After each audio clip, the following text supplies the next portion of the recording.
Hey, what's going on? It's Brendan Carter with BrendanCarter211.com, and I'm sitting here with the beautiful and the talented Miss Cierra Haddon, the author of Dawn. How are you doing today? Great, how are you? I'm doing lovely. So book seems like really popping, like really crazy. By the cover, it seems like it's a lot going on. So I need to know, what inspires you to write this book?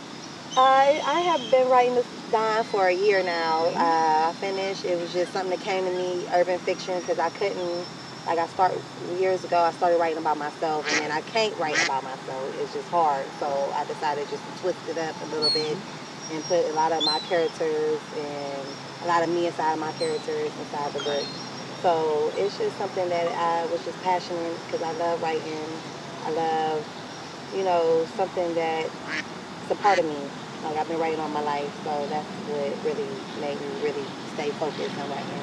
It's good to see a black author, a black woman author that's out here getting this money, honey, and using these talents for what she should be using them for. So tell me about your childhood. Like, who are you and where did you come from? Well, I was born in Long Beach. LBC? Long Beach, Snoop Doggy Dogg? Yeah. Oh, I see you and I raised you. So I was born there, and I moved back to Cleveland with my father. This is my father's side of the family. I was raised by my grandmother. A house full of cousins. Growing up was pretty rough. A lot of ups and downs, but now it's like I'm kind of getting into the groove, raising my babies and stuff. And, just living, trying to work out my dreams and my passions. If I can dig all up into your business, just get a little dark if I can, what would you say, if you want to share that, your darkest childhood memory? Childhood memory, when I was running away.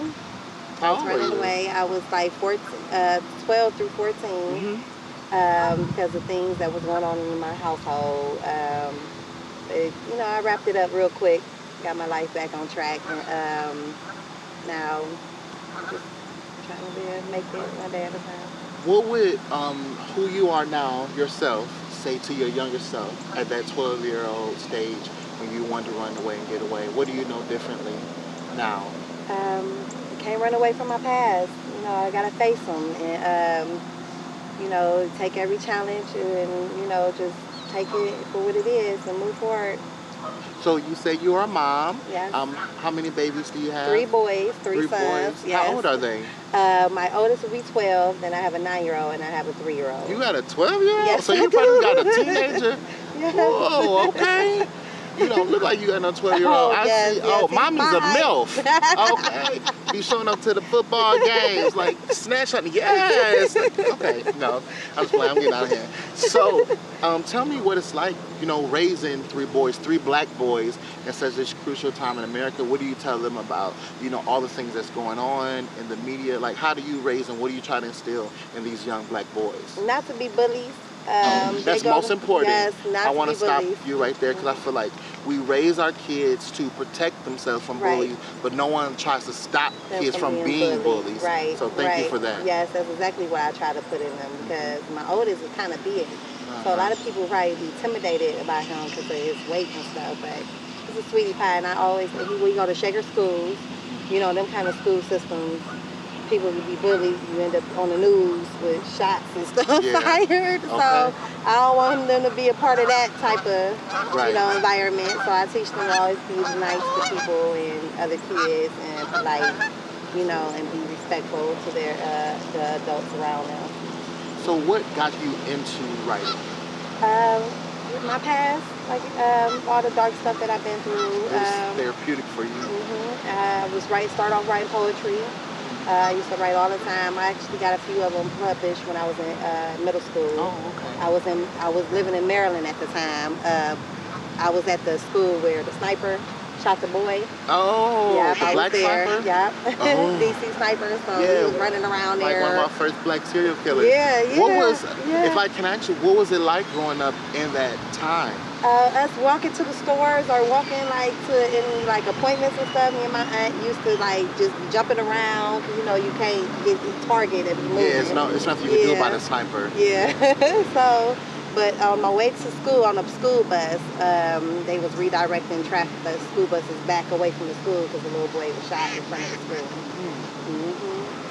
So, yeah, it was pretty scary. We was glad when they found him. Yeah, he was doing all that because he can't believe they were black. Yeah, we was sorry they was black. And one day we can't believe we was sorry they was black. Because we knew it wasn't us. It was a white guy. We knew, sniper, that ain't us. Yes, oh, messed us up. Yeah, it really did. What was the writing process like for this book, this Dawn? Yes, it was tough because my kids on my computer, they'd be on my same computer. And they'd delete some stuff, or like it was tough writing it. They would delete.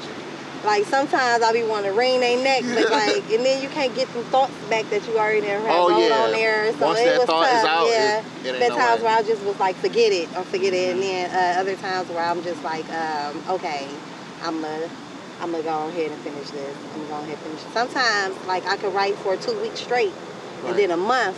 I won't have a passion to write because I can't force it. Yep. I know exactly what I'm going through that right now. Yeah. So, I can't force it. Can you begin to tell us about this book? Yes, Dawn it's a crazy book. Everybody love it. The people who have read it just can't wait for the next book to come out. It's a woman. She's like living like a regular life. You know, she has a husband, kids. You know, she owns a boutique, something like what I had in Maple. And she stays in Atlanta. Right. So she noticed that all these circumstances is weird circling around her. You know, a friend got killed and stuff. Like, it's a lot of things going on in this book, and then come to find out towards the end, it's somebody that she's probably really close to that's really doing all of this to her. And it's a real good book. It's a secret. It's a page turner. It leaves you wanting more. It leaves you mad. It probably had you tearing up sometimes. It's a real good book. This is probably going to be a hard question, one of them hard interview questions, school questions. Why should people get this book? Because if you like urban fiction, if you like suspense, if you like crime, passion, love, it has all of those ingredients in it. And it gives you motivation. It's just because a lot of people then reached out to me since I finished, asking me to help them to write. And it's just motivation, knowing that somebody that they know personally had sit down and wrote a book, they could do it too. So what's next for you? I'm actually writing another book. It's called Damage, The Path to Destruction. It's not the sequel to this one. After that one, it will be the sequel to Dawn. And then Damage is a nice book too. It's about white couples. It's mixed up. It's a white couple. It's not or a regular black situations or whatever. But it's a real. Oh, good that book. seems like a real interesting. Yeah. I mean, would you like to see Dawn become a movie? I do. I would love to. I would love to. I was just thinking about, what could I do next steps after the sequel come out. To proceed on to do series on the book. Oh yes, miniseries are really big right now. YouTube series are really big, and trying to get things over. Netflix is the next wave of television, so you keep trying. It will be there. Yeah. And I will help you if you need Yes, to. I will definitely reach out. Because I'm there. So I just really think it's just important for you guys to get this book. This is Dawn. This is Cierra Haddon, the author, and I really appreciate you, and it's really important that we have black writers, black female writers, just out here doing everything they want to do. Could you tell them where can they get this book? They can actually go on www.cierrahaddon.com. It's the link there. It sends you straight to Amazon. You can get it on Kindle, or you can get the copy in your hand. The hard copy is $20, and on the Amazon Kindle is $11.99. This is Brandon Carter with BrandonCarter211.com with Dawn.